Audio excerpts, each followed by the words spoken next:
નમસ્કાર મિત્રો, સ્વાગત છે તમારું ફરીથી આજના એક નવા વિડીયોમાં। તો આજે આપણે વિડીયોમાં વાત કરીશું 2025ની કેટલીક ઇમ્પોર્ટન્ટ નિયુક્તિઓ વિશે, જે તમારી આવનારી દરેક એક્ઝામ માટે ખૂબ જ ઉપયોગી થશે। તો આ વિડીયોને એન્ડ સુધી જરૂરથી જોજો।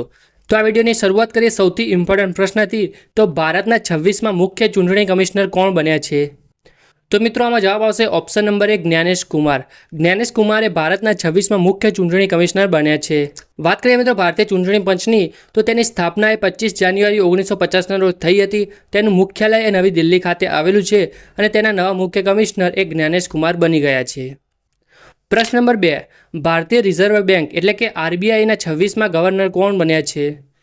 તો મિત્રો આમાં જવાબ આવશે option number C Sanjay Malhotra. Sanjay Malhotra એ આરબીઆઈના 26માં ગવર્નર બની ગયા છે। વાત કરીએ મિત્રો આરબીઆઈની, તો તેનું મુખ્યાલય મુંબઈ મહારાષ્ટ્ર ખાતે આવેલું છે અને તેની સ્થાપના 1 એપ્રિલ 1935ના રોજ થઈ હતી અને તેના પ્રથમ ગવર્નર હતા સર ઓસ્બર્ન સ્મિથ અને તેના પ્રથમ ભારતીય ગવર્નર હતા સીડી દેશમુખ। પ્રશ્ન number 3, state bank of India એટલે કે એસબીઆઈના નવા ચેરમેન તરીકે કોની નિમણૂક કરવામાં આવી છે? તો મિત્રો આમાં જવાબ આવશે ઓપ્શન નંબર બી ચલ્લા શ્રીનિવાસુલુ શેટ્ટી। તો ચલ્લા શ્રીનિવાસુલુ શેટ્ટીની સ્ટેટ બેંક ઓફ ઇન્ડિયા એટલે કે એસબીઆઈના નવા ચેરમેન તરીકે નિમણૂક કરવામાં આવી છે। પ્રશ્ન નંબર 4, વર્ષ 2025માં ઇસરોના નવા અધ્યક્ષ કોણ બન્યા છે? તો મિત્રો આમાં જવાબ આવશે option number C V Narayan. વી નારાયણે ઇસરોના નવા અધ્યક્ષ બન્યા છે વર્ષ 2025માં। વાત કરીએ મિત્રો ઇસરોની, તો ઇસરોની સ્થાપના એ 1969ના રોજ થઈ હતી અને તેનું મુખ્ય મથક એ બેંગલુરુ કર્ણાટક ખાતે આવેલું છે અને તેના અધ્યક્ષ બની ગયા છે ડોક્ટર વી નારાયણ, જે 11મા અધ્યક્ષ બન્યા છે। પ્રશ્ન નંબર 5, વર્ષ 2024માં ભારતના નવા નેવી ચીફ તરીકે કોની નિમણૂક કરવામાં આવી છે? તો મિત્રો આમાં જવાબ આવશે option number D Dinesh Kumar Tripathi. તો દિનેશ કુમાર ત્રિપાઠીની વર્ષ 2024માં ભારતના નવા નેવી ચીફ તરીકે નિમણૂક કરવામાં આવી છે। પ્રશ્ન નંબર 6, ભારતના નવા સેના પ્રમુખ એટલે કે આર્મી ચીફ તરીકે કોની નિમણૂક કરવામાં આવી છે? તો મિત્રો આમાં જવાબ આવશે ઓપ્શન નંબર એ ઉપેન્દ્ર ત્રિવેદી।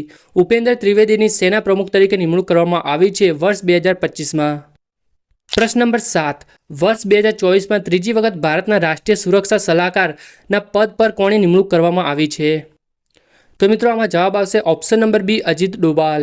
અજીત ડોભાલની વર્ષ 2024માં ત્રીજી વખત ભારતના રાષ્ટ્રીય સુરક્ષા સલાહકાર તરીકે નિમણૂક કરવામાં આવી છે।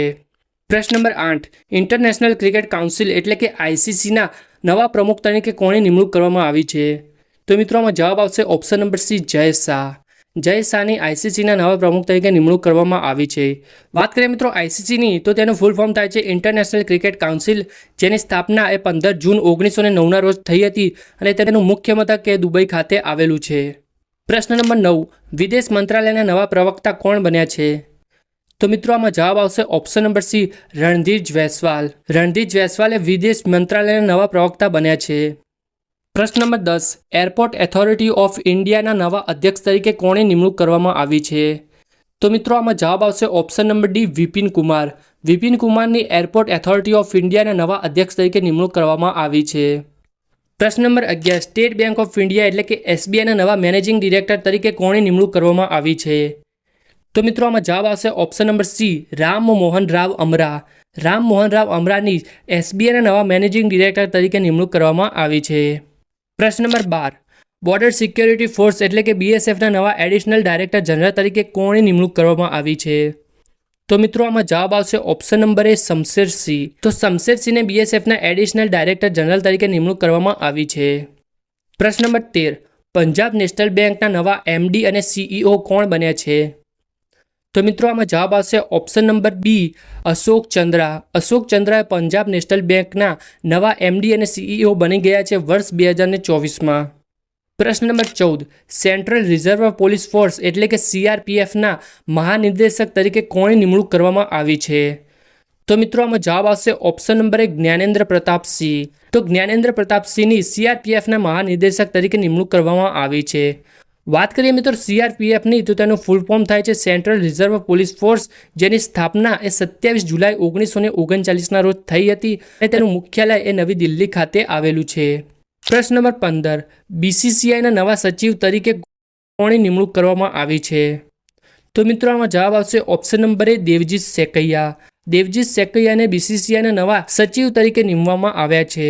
વાત કરીએ મિત્રો BCCIની, તો BCCIનું ફૂલ ફોર્મ થાય છે ભારતીય ક્રિકેટ કંટ્રોલ બોર્ડ, જેની રચના એ ડિસેમ્બર 1928માં થઈ હતી અને તેનું મુખ્યાલય એ મુંબઈ મહારાષ્ટ્ર ખાતે આવેલું છે. તો બસ મિત્રો, આજનો આ વિડીયો આટલા સુધી હતો. જો તમને આ વિડીયો પસંદ આવ્યો તો પ્લીઝ આ વિડીયોને એક લાઇક જરૂરથી કરી દેજો અને આવા બીજા વિડીયો જોવા માટે ચેનલને સબસ્ક્રાઈબ પણ જરૂરથી કરી લેજો.